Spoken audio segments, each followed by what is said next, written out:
दुनिया की शायद सबसे ज़्यादा बिकने वाली मोटरसाइकिल। आप शायद यकीन ना करें, लेकिन इसके लगभग 4 करोड़ यूनिट्स आज तक सेल हो चुके हैं। आज के टाइम में भी इस गाड़ी के 3 वेरिएंट्स अवेलेबल हैं। एक है बिल्कुल बेस वेरिएंट जिसको स्प्लेंडर प्लस के नाम से जाना जाता है, उसके ऊपर आता है स्प्लेंडर एक्सटेक, और ये वाला जो वेरिएंट आपके सामने आज खड़ा है ये है इसका बिल्कुल लेटेस्ट वेरिएंट जिसका नाम है स्प्लेंडर प्लस एक्सटेक 2.0।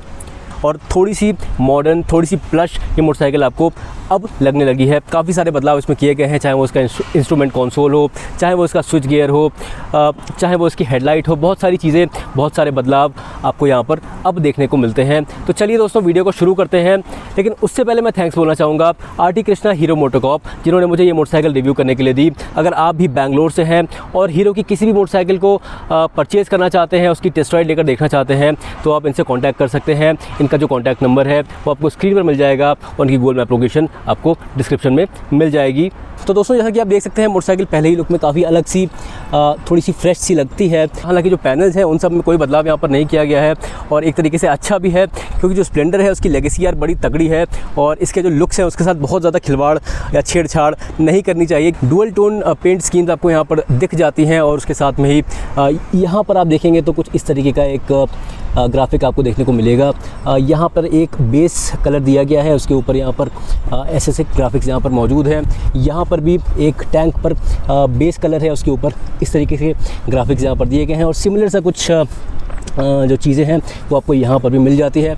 और यहाँ पर यार स्प्लेंडर प्लस की जो बैजिंग है वो भी आपको 3D में देखने को मिलती है। उसके ठीक नीचे आपको एक्सटेक 2.0 का एक स्टिकर मिल जाता है। तो यहाँ पर भी जो है 3D में बैजिंग मिलती है, और यहाँ पर भी 3D में बैजिंग मिलती है। तो ये सारी चीज़ें यार थोड़ा सा इसको एक अलग तरीके का लुक प्रदान करती हैं।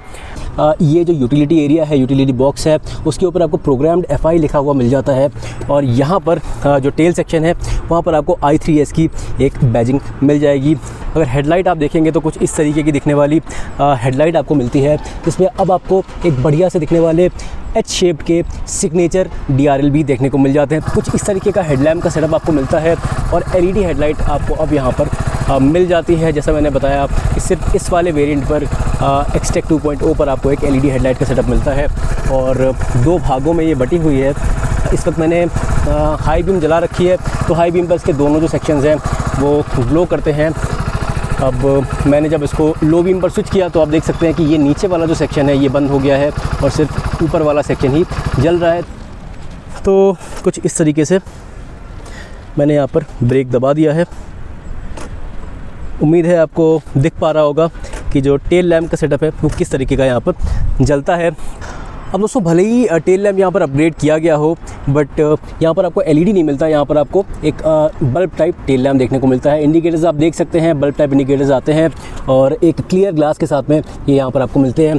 कुछ इस तरीके से दोस्तों ये जलते हैं, और आप शायद अचंभा कर रहे हों कि ये दोनों इंडिकेटर्स एक साथ कैसे जल रहे हैं। तो बता दूं कि ये दोनों ही नहीं, ये चारों इंडिकेटर्स एक साथ जल रहे हैं। फ्रंट में भी अगर आप देखेंगे तो यहाँ पर आप देखेंगे कि सारे इंडिकेटर्स इस वक्त इसके जल रहे हैं। तो हाँ, इस 100 सीसी स्प्लेंडर प्लस मोटरसाइकिल पर आपको हज़ार्ड लैम्प का सेटअप भी अब मिल जाता है। यहाँ पर आप देख सकते हैं हज़ार्ड लैम्प का स्विच यहाँ पर लगा हुआ है। थोड़ा प्रीमियम सा दिखने वाला स्विच गियर आपको यहाँ पर मिलेगा।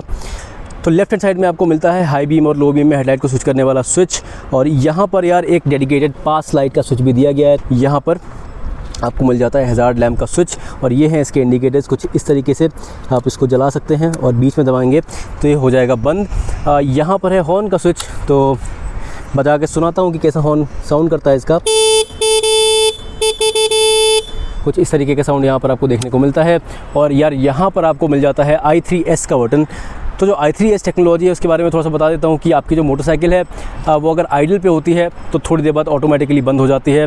वो एक चीज़ आपको यहाँ पर बढ़िया मिलती है, जिसकी वजह से जो है आपका जो माइलेज है वो अच्छा आपको मिलेगा, आपका जो पेट्रोल है वो वेस्ट नहीं होगा। उसके ठीक नीचे आता है इसका स्टार्टर बटन, और इसको आप कुछ इस तरीके से दबाएंगे तो मोटरसाइकिल आपकी हो जाती है स्टार्ट। अब आप देख सकते हैं कि मोटरसाइकिल इस वक्त आइडलिंग पर है, और देखते हैं कितनी देर में ये ऑटोमेटिकली बंद हो जाती है। तो मैं वेट कर रहा हूँ।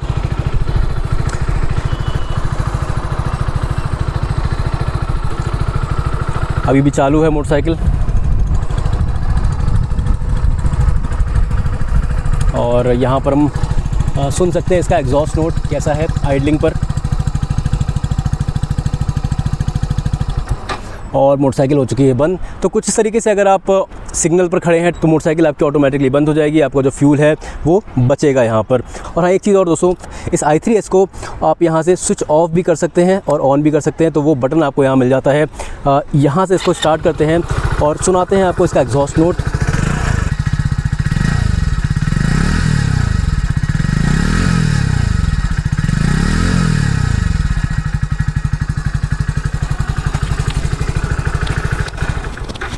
दोस्तों ये था इसका एग्जॉस्ट नोट, और एक कम्यूटर टाइप का एग्जॉस्ट नोट मिलता है। और जब आप गाड़ी को स्टार्ट करते हैं या चलाते हैं तो आपको फ़ील होता है कि जो इंजन है वो काफ़ी रिफाइंड यहाँ पर दिया गया है।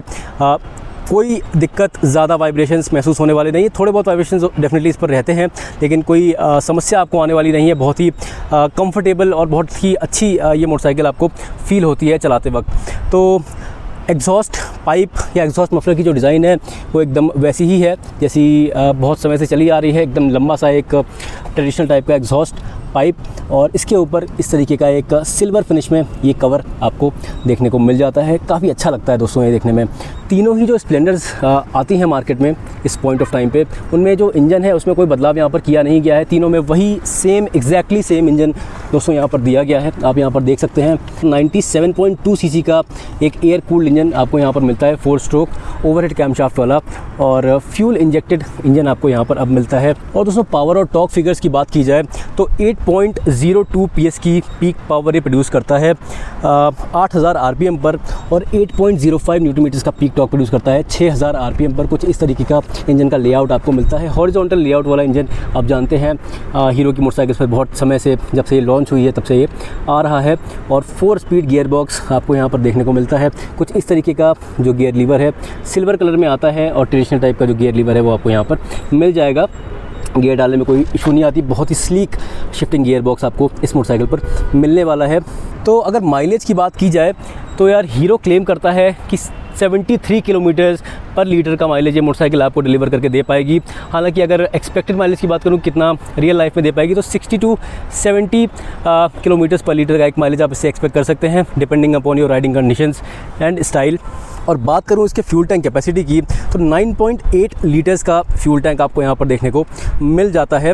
अगर 60 किलोमीटर्स पर लीटर के हिसाब से जो इसकी रेंज है वो मैं निकालने की कोशिश करूँ तो लगभग 588 किलोमीटर्स की एक रेंज आपको देखने को यहाँ पर मिलेगी, और काफ़ी अच्छी रेंज यार आपको मिल जाती है। हालांकि टूरिंग वाली मोटरसाइकिल ये है नहीं, लेकिन अगर आप एक बार इसमें फ्यूल भरवा लेते हैं, फुल टैंक करवा लेते हैं, तो बहुत समय तक आपको फ्यूल दोबारा भरवाने की ज़रूरत नहीं पड़ेगी। यहाँ पर दोस्तों आप देख सकते हैं E20 फ्यूल ये सपोर्ट करती है, और वही पुराना स्टाइल का काफ़ी बढ़िया सा दिखने वाला, बड़ा सा दिखने वाला एक फ्यूल फिलर कैप आपको यहाँ मिलता है। लगे हाथ आपको इसकी चाबी भी दिखा देता हूँ, तो कुछ इस तरीके की एक नॉर्मल वाली चाबी आपको देखने को मिल जाएगी। अब दोस्तों थोड़ी सी बात करता हूँ इसकी शैसी के बारे में, और दिखा भी देता हूँ किस तरीके की शैसी मिलती है। तो काफ़ी मजबूत शैसी का इस्तेमाल इस मोटरसाइकिल पर किया जाता है। बड़ी रिलायबल मोटरसाइकिल है, मजबूत मोटरसाइकिल है। आप यहाँ पर देख सकते हैं एक ट्यूबुलर डबल क्रेडल फ्रेम का इस्तेमाल किया गया है। एक क्रेडल ये है, एक क्रेडल ये है, तो डबल क्रेडल फ्रेम आपको यहाँ मिल जाता है।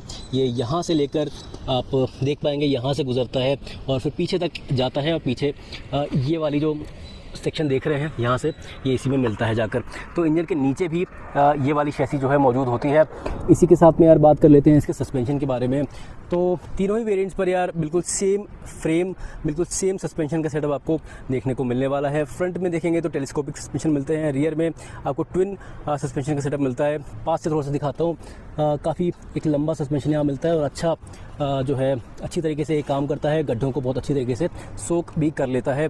पीछे आप देखेंगे ट्विन सस्पेंशन का सेटअप आता है कुछ इस तरीके से, और इसका जो प्री लोड है वो आप यहाँ से एडजस्ट कर सकते हैं। 5 स्टेप एडजस्टेबल इसका प्री लोड आपको मिल जाता है। यहाँ पर वही ट्यूब टाइप की जो स्विंग आर्म है वो आपको देखने को मिल जाती है। स्प्लेंडर प्लस एक्सटेक 2.0 पर आपको सिर्फ ड्रम ब्रेक्स ही देखने को मिलते हैं, चाहे वो फ्रंट में हो चाहे वो रियर में हो। फ्रंट में भी आपको एक 130 मिलीमीटर का ड्रम ब्रेक मिलता है, यहाँ पर आप देख सकते हैं, और पीछे भी एक ड्रम ब्रेक का ही सेटअप आपको मिलेगा। यहाँ पर आप देख सकते हैं कुछ इस तरीके से। हालांकि यहाँ पर CBS आपको साथ में मिल जाता है, ताकि आपकी जो गाड़ी है दोनों ब्रेक्स एक साथ अपने आप लगते हैं और गाड़ी के स्किड होने का खतरा जो है काफ़ी हद तक कम हो जाता है। ये यहाँ पर आप देख सकते हैं इसका CBS का सेटअप मौजूद है। ओके दोस्तों, तो ब्रेक से बाद इसके व्हील्स और टायर्स के बारे में बात कर लेते हैं। तो यहाँ पर आपको यार 18 इंच के व्हील्स मिलते हैं दोनों ही। कुछ इस तरीके के जो अलॉय व्हील्स की डिज़ाइन है वो आपको मिल जाएगी। नॉर्मल वाली डिज़ाइन है, बहुत टाइम से ये चली आ रही है। तो ये अलॉय व्हील्स आपको मिलते हैं, कोई भी स्पोक व्हील्स वाला ऑप्शन आपको यहाँ पर देखने को नहीं मिलेगा। और अगर बात की जाए टायर्स की, तो यार यहाँ पर आपको MRF के टायर्स मिलते हैं ज़ैपर।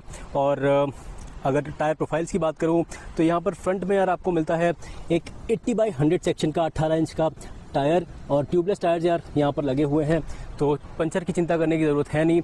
और रियर में बात की जाए तो यहाँ पर मिलता है आपको 80/100 सेक्शन का एक 18 इंच का टायर। तो जो ग्रूविंग है, जो ग्रूव्स हैं, पैटर्न है, वो आप देख सकते हैं किस तरीके का है। और यही वाले टायर्स तीनों ही स्प्लेंडर्स पर आपको देखने को मिलेंगे। ये है इसका नया इंस्ट्रूमेंट कंसोल जो आपको इस वाले वेरिएंट पे भी मिलता है, और जो एक्सटेक वेरिएंट है उस पर भी आपको ये वाला इंस्ट्रूमेंट कंसोल मिलता है। कुछ इस तरीके से ये ऑन होता है, और यहाँ पर लिख के आता है हेलो। और इस वक्त मैं यार पूरे धूप में हूँ, सूरज बिल्कुल मेरे टॉप पर है, और काफ़ी अच्छी तरीके से विजिबल ये हो पा रहा है। मुझे कोई भी इसको पढ़ने में तकलीफ़ नहीं आ पा रही है, तो वो एक अच्छी बात है। और इस वाले इंस्ट्रूमेंट कंसोल से आप अपने मोबाइल को भी कनेक्ट कर सकते हैं। उसके बाद आपके मोबाइल की जो अलर्ट्स हैं वो यहाँ पर दिखाई देंगे, मैसेजेस के अलर्ट्स, फ़ोन कॉल के अलर्ट्स, और आपके जो बैटरी है उसकी स्ट्रेंथ, सिग्नल स्ट्रेंथ, वो सारा कुछ डिटेल्स आपको इस वाले सेक्शन पर दिखाई देता है। अगर आप देखेंगे इस वाले सेक्शन पर वो सब कुछ आपको दिखाई देगा। इसके अलावा यार काफ़ी वेल डिज़ाइंड ये इंस्ट्रूमेंट कंसोल लगता है। बहुत अच्छी तरीके से आप इसको रीड कर पाएंगे, इजीली इसको आप रीड कर पाएंगे। यहाँ पर आपको दिखता है स्पीड, यहाँ पर आपको दिखता है ओडो, यहाँ पर आपको दिखता है इसका फ्यूल गेज, तो वो सारी चीज़ें हैं। यहाँ पर आपको एवरेज फ्यूल इकोनॉमी इसकी देखने को मिल जाती है। यहाँ पर यार आपको रियल टाइम फ्यूल इकोनॉमी भी देखने को मिल जाएगी। यहाँ पर एक मोड की बटन दी गई है, इसको दबा के देखता हूँ कि क्या क्या हमें और यहाँ पर मिलता है।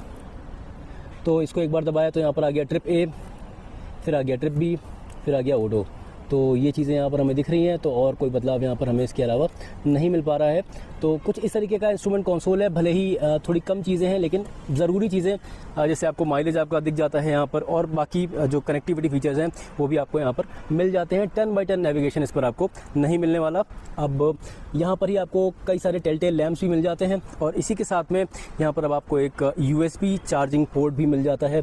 तो दिखा देता हूँ थोड़ा सा नीचे से कि किस तरीके का है। ये कुछ इस तरीके का एक USB पोर्ट आपको मिलता है, और यहाँ पर आप इसको इस तरीके से खोल सकते हैं और अपना मोबाइल यहाँ पर लगाकर चार्ज कर सकते हैं। उम्मीद है यार आप देख पा रहे होंगे ठीक से। और ब्लू कलर का ये अंदर से है, तो ऐसा लगता है कि फास्ट चार्जिंग आपको यहाँ पर भी मिल जाएगी। अब दोस्तों एक और चीज़ जो मुझे इस मोटरसाइकिल पर अलग लगी वो है इसके RVMs, रियर व्यू मिरर्स। उनकी डिज़ाइन में भी यहाँ पर बदलाव किया गया है, और थोड़े से बेटर डिज़ाइन के साथ में अभी आपको मिल जाते हैं। कुछ इस तरीके की डिज़ाइन थोड़ा सा आपको यहाँ पर मिल जाती है, और इनका जो कलर है वो ब्लैक नहीं है, जो गाड़ी का कलर है उससे मिलता जुलता यहाँ पर आपको कलर मिल जाता है, तो वो एक बात है। यहाँ पर आपको कुछ इस तरीके की दिखने वाली रबर मिल जाती है। तो ये सब चीज़ें जो है मोटरसाइकिल को एक प्रीमियम सा लुक प्रदान ज़रूर करती हैं। जो इसका यूटिलिटी बॉक्स है उसको भी एक बार मैं आपको खोल के दिखा देता हूँ कि कितनी जगह वहाँ पर मौजूद है और क्या क्या आप इसमें रख सकते हैं। तो यहाँ पर हमने लगा दी है इसकी चाबी, और कुछ इस तरीके से इसका यूटिलिटी बॉक्स ओपन हो जाता है। यहाँ पर कुछ इस तरीके से इतनी जगह यहाँ पर दी गई है, तो अपना छोटा मोटा आइटम, शायद आपका मोबाइल भी इसके अंदर समा जाएगा, तो वो सारी चीज़ें आप यहाँ पर रख पाएंगे। ओके दोस्तों, तो आ चुके हैं वापस मोटरसाइकिल के ऊपर, और आपको थोड़ा सा बैठ के दिखाना चाहता था कि मोटरसाइकिल कैसी बैठने के बाद फील होती है। तो यार काफ़ी कंफर्टेबल यहाँ पर आपको सीट मिल जाती है। जो कुशनिंग है काफ़ी अच्छी इस्तेमाल की गई है, बहुत सॉफ्ट नहीं है और ना ही बहुत हार्ड है। पैर आप मेरे देख सकते हैं 785 मिलीमीटर्स की जो सीट हाइट है वो आपको यहाँ पर देखने को मिलती है, और मेरे जो पैर हैं बड़ी आराम से ज़मीन तक पहुँचते हैं। बिल्कुल जो है फ्लैट फुट होकर मैं अपने पैर ज़मीन पर यहाँ पर रख पाता हूँ। तो लगभग हर हाइट के राइडर्स इस मोटरसाइकिल को आराम से चला सकते हैं, और मुझे ज़्यादा बताने की ज़रूरत है नहीं, क्योंकि इस मोटरसाइकिल की जो लेगेसी है अपने आप में बहुत कुछ कह जाती है। हैंडल बार भी आपको काफ़ी ऊपर की तरफ उठा हुआ मिलता है, और अगर आप बैठते हैं तो बिल्कुल यार अपराइट एक पोजीशन आपको मिलता है। आपके बैक को कोई दिक्कत नहीं होगी, बिल्कुल आराम से आप इससे बैठेंगे, आपके हाथों को कोई तकलीफ नहीं आएगी, बिल्कुल आराम से जो है बिल्कुल एक आइडियल जो राइडिंग पोजीशन होता है कम्यूटिंग के लिए वो आपको ये मोटरसाइकिल प्रदान करती है। दोस्तों यहाँ पर बता दूं कि एक्सेक 2.0 स्प्लेंडर प्लस का जो वेरिएंट है, इस पर आपको सिर्फ एक ही वेरिएंट देखने को मिलता है, ड्रम वाला, डिस्क इस पर नहीं आता। और इसका जो एक्स शोरूम प्राइस है बेंगलोर में लगभग 83,000 रुपीज़ के आसपास है। और उम्मीद है कि मैं सारी इन्फॉर्मेशन आपको इस गाड़ी के बारे में दे पाया हूँगा। अगर कुछ बच गया है, कुछ रह गया है, तो कमेंट्स में लिखना मत भूलिएगा। मैं कोशिश करूँगा कि सारे जो सवाल हैं आपके, उनका जवाब मैं दे पाऊँ। इसी नोट पर एंड करते हैं इस वीडियो को। मिलते हैं ऐसे किसी और वीडियो में, तब तक आप सब अपना खूब ख्याल रखिए। Thank you for watching.